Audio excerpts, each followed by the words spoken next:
Bonsoir à tous, ceci est le compte-rendu de ma 37e journée de bonheur en direction de Saint-Jacques-de-Compostelle. Hier nous étions le mardi 11 juillet et je suis parti de la Souterraine pour me rendre jusqu'à Marsac pour un total de 31 kilomètres. Alors vous vous posez certainement au moins deux questions. La première c'est pourquoi Olivier fais-tu cette vidéo si tard? Et la deuxième, où est ta tante? Alors je ne répondrai pas à la deuxième, ça fera partie de la vidéo de demain, mais pour ce qui est du pourquoi j'ai fait cette vidéo si tard, eh ben la réponse elle est très simple et je vais vous la dire tout de suite. Je terminais une partie de golf. Oui, je terminais réellement une partie de golf. Alors, je dois dire que ces 2 derniers jours, le chemin est totalement hors de contrôle et que si j'avais des plans, ben mes plans ne se sont pas du tout passés comme prévu. Mais c'est très bien, c'est très bien. L'imprévu fait partie du chemin, je l'accepte totalement et j'aime beaucoup ça. Alors, je vais me concentrer sur la journée d'hier. Donc, je suis parti de la Souterraine et souvenez-vous, la veille, je vous avais dit que j'avais fait la connaissance de Véronique et de Charles, avec qui, que j'avais rencontré dans un bois un petit peu plus tôt, avec également un couple d'Allemands, des randonneurs, des pèlerins randonneurs allemands. Et j'avais revu Véronique et Charles au camping. On avait bu un verre ensemble en terrasse. Il se trouve qu'ils logeaient également sur le même camping que moi, la Souterraine. Alors en bon pèlerin, on n'avait pas échangé nos coordonnées, on avait encore moins essayé de se donner un rendez-vous pour essayer de partir ensemble hier pour marcher ensemble, puisqu'on sait très bien comment le chemin fonctionne. Si vous devez rencontrer, re-rencontrer des gens, vous les rencontrerez et vous les re-rencontrerez.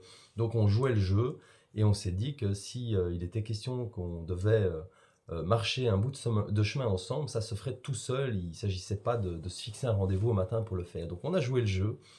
Et quand j'ai quitté la Souterraine, je me suis rendu au centre-ville au matin vers 8h30 pour aller chercher un petit déjeuner. J'ai eu la chance de pouvoir profiter du dernier croissant de la boulangerie ouverte et j'ai dégusté mon croissant sur un petit banc dans le centre-ville lorsque je fus interpellé par Véronique, qui était suivie de près par Charles. Et voilà, la re-rencontre avait eu lieu. On considérait donc qu'on devait marcher ensemble et nous avons effectué l'étape d'hier ensemble. Donc on a marché toute la journée ensemble, c'était un plaisir de marcher avec Véronique et Charles. Si jamais vous voyez cette vidéo, j'ai passé un super bon moment avec vous, c'était vraiment un plaisir. Et voilà, on a marché toute la journée ensemble et on a papoté toute la journée, on s'est bien amusé, tout ça dans le sourire et la bonne humeur. Une journée de marche entre pèlerins comme j'espère en avoir encore plein d'autres. Alors je les ai accompagnés jusqu'à Bénévent-l'Abbé, si je ne m'abuse, qui était le lieu où ils allaient dormir dans leur gîte. Et moi, je comptais avancer encore de 5 ou 6 kilomètres pour atteindre un camping à Marsac. Et ben, avant de se quitter, on a été sur une terrasse prendre un dernier petit verre ensemble. Bon, c'était principalement pour faire plaisir à Charles, qui avait très envie d'une petite bière pour finaliser la journée. Et oui, Charles aime bien boire une petite bière pour finaliser la journée. Mais c'était également un grand plaisir de profiter d'un dernier moment avec eux avant de se séparer.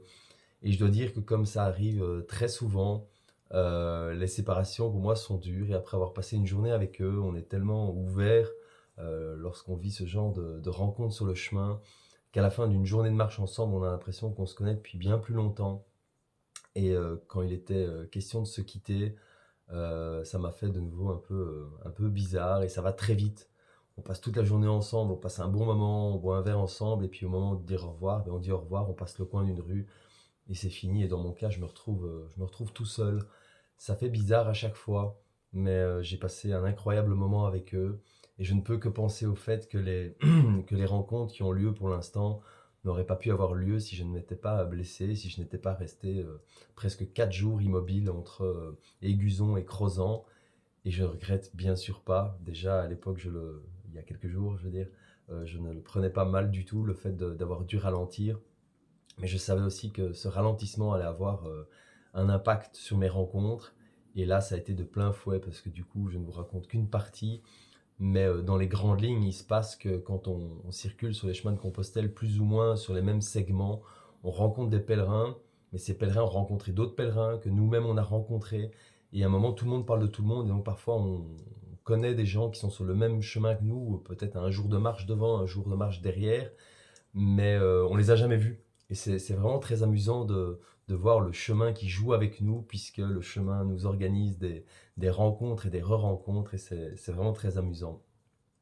Quoi qu'il en soit, donc je les ai quittés à Bénévent-l'Abbé et j'ai continué de 6 kilomètres pour aller jusqu'à Marsac au camping, où voilà, j'ai dormi dans ma petite tente, où je me suis battu un petit peu avec mon matelas qui est complètement détruit, mais il y a encore de l'air dedans.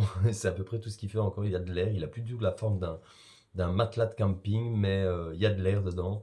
Donc j'ai pu trouver une position pour ne pas trop mal dormir. Et contre toute attente, je n'ai pas beaucoup dormi, j'ai encore moins bien dormi, mais je me suis réveillé et j'avais mal nulle part. Donc c'était déjà pas mal. Alors j'ai fait une marche, certes hier de plus de 31 km et j'avais dit que j'allais ralentir. Bah oui, si on compare à des marches de 35 et 40 km, 31, c'est ralentir. Mais je dois dire que ce n'était pas spécialement volontaire de faire autant de kilomètres, mais c'est pas évident de gérer le nombre de kilomètres et dire aujourd'hui je fais 25 piles, puisque je vous ai dit, il faut parfois sortir du chemin pour aller chercher à manger, pour trouver un lieu de logement. Et donc, on essaye à la louche de calculer des itinéraires, mais c'est pas évident de les respecter à quelques kilomètres près. Donc 31, c'était pas mal. J'ai suivi le rythme de Véronique et Charles, qui marchent probablement un petit peu moins vite que quand moi je suis lancé, mais c'était parfait. J'avais besoin de ralentir, donc j'ai suivi leur rythme de pause. J'ai passé un super moment avec eux. Cette journée de marche m'a fait beaucoup de bien. J'avais encore un petit peu mal à la jambe.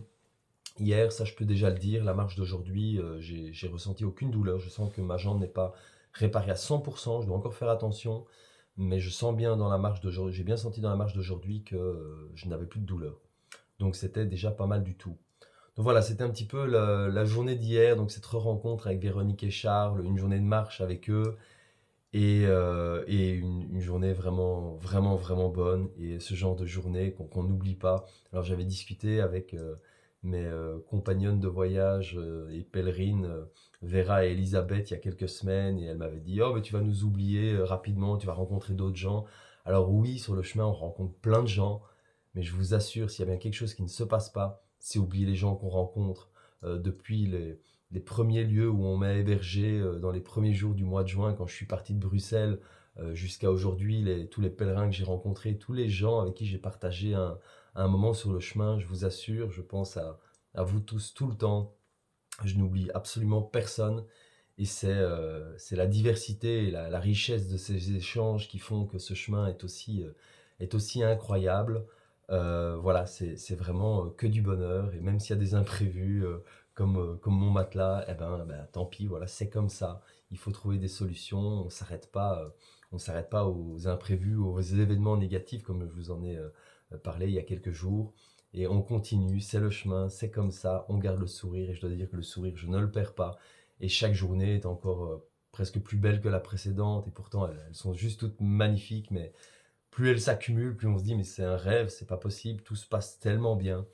Ben oui, je crois que quand on vit le chemin de la vie et les chemins de Compostelle avec le sourire, avec un optimisme déterminé et une confiance en ce chemin, eh bien, on regarde juste les choses différemment. Et c'est ce regard différent sur les choses qui fait qu'au final, on vit les choses bien, puisque dans la vie de tous les jours, c'est pareil. Si on décide de ne voir que les problèmes et les imprévus, ben on peut se déprimer, mais si on donne beaucoup plus d'attention et d'importance, je dirais même, aux beaux événements, aux belles choses, aux belles rencontres, aux choses qu'on aime, eh bien, tous les imprévus et les événements négatifs, ben, on les a vite oubliés, on se concentre sur le positif. C'est exactement ce qui se passe pour moi sur le chemin. Il y a des événements qui ne sont pas les plus chouettes du monde, mais il faut les affronter. Et une fois qu'on les accepte, et plus vite on les accepte d'ailleurs, et plus vite on se focalise sur les belles choses qui peuvent nous arriver, et mieux on vit ce chemin. Donc voilà, pour moi, c'est encore que du bonheur. Et je me ferai un plaisir demain de vous expliquer la journée d'aujourd'hui qui était vraiment, vraiment pas mal du tout. Comme toutes les journées d'ailleurs, hein, mais il y a eu plusieurs belles rencontres sur la journée et c'était vraiment chouette. Donc voilà, c'est ce que je voulais partager avec vous aujourd'hui. Euh, voilà, je crois que je vais en rester là. Je vais bien sûr vous souhaiter, bon, pour ceux qui se couchent vraiment, vraiment tard, je vous souhaite une bonne nuit. Mais pour ceux qui verront la vidéo un petit peu plus tard, demain ou dans les jours qui viennent, ben, je vous souhaite à tous une très belle journée. Et bien évidemment, je ne vous quitterai pas sans vous souhaiter un très bon chemin.